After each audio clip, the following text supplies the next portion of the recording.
ចាប់តាំងពីថ្ងៃដែលអូនចូលមកក្នុងជីវិតបងអូនបានបដូរបេះដូងដែលធ្លាប់ស្រពូនប្រែស្រង់ថ្លាអូនគឺជាស្នាមញញឹមជាកម្លាំងនៃស្នេហាជីវិតលែងឯកាពេលមានអូ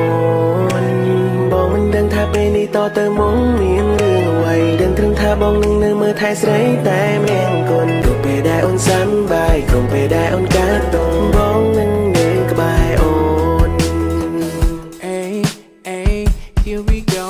Staying private. I know you upset ព្រោះខ្លាចបងរួចលាក់មានស្រីតែអូនកុំបារម្ភមិនមែនបែកក៏សំបីម្ដងជួយមើលមុខបងផងតើបងសមជាព្រានដែរទេចាំប្រាំថាbênរងបងនេះតោដាក់បានតែអូនអ្នកទេណាពេលនាងហើយមិនមានថ្ងៃដែលបងមកចោលអូនឡើយ My pretty girl បងអើយអូននេះស្អាតឥតមានតោះខ្លាយតោះត្រង់អូនប្រចាំពេកហើ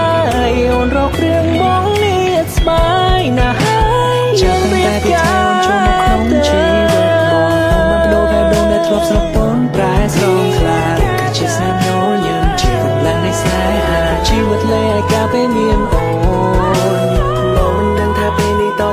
្ងៃអូនចូលមកក្នុងជីវិតបងអូនបានបដូរបែបដូងដែលធ្លាប់ស្រពូនប្រែស្រង់ខ្លាចជាស្នាមញញឹមជាកម្លាំងនៃស្នេហាជីវិតលែងឯកាពេលមានអូនបងមិនដឹងថាពេលនេះតទៅមកមានរឿងអ្វីដឹងត្រឹមថាបងនឹងនៅមើលថែស្រីតែម្នាក់គុណគ្រប់ពេលដែលអូនសប្បាយគ្រប់ពេលដែលអូនកាត់ទងបងនឹងនៅក្បែរអូន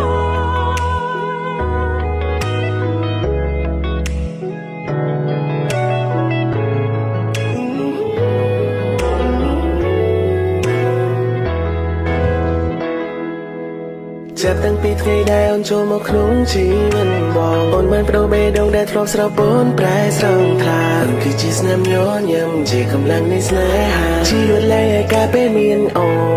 ន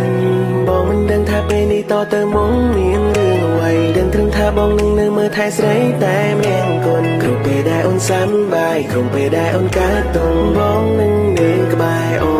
ន Hey, hey, here we go. Staying private. I know you upset ព្រោះខ្លាចបងរួចលាក់មានស្រីតែអូនកុំបារម្ភមិនមែនបែកក៏សំបីម្ដងជួយមើលមុខបងផងតើបងសមជាព្រានដែរទេពេលបើបងក៏ខកធ្វើរឿងក្លោយអូនមិនទុកចិត្តតែតាមការពិតបងគិតពីអូនគ្រប់ពេលវេលាអូនជាគ្រប់យ៉ាងមកសែនសំណាងបានអូននៅក្បែរ My pretty girl បងអើយអូននេះស្អាតឥតមានតោះខ្លាយតោះត្រង់អូនប្រចាំពេកហើយអូនរកគ្រឿងបងនេះស្បាយណាស់ហើយចាំតែពីថ្ងៃអូនចូលមកក្នុងជីវិតបងអូនបានបដូរបែបដូងដែលធ្លាប់ស្រពូនប្រែស្រង់ខ្លាចជាស្នាមញញឹមជាកម្លាំងនៃស្នេហាជីវិតលែងឯកាពេលមានអូនបងមិនដឹងថាពេលនេះតទៅមកមានរឿងអ្វីដឹងត្រឹមថាបងនឹងនៅមើលថែស្រីតែម្នាក់គុណគ្រប់ពេលដែលអូនសប្បាយ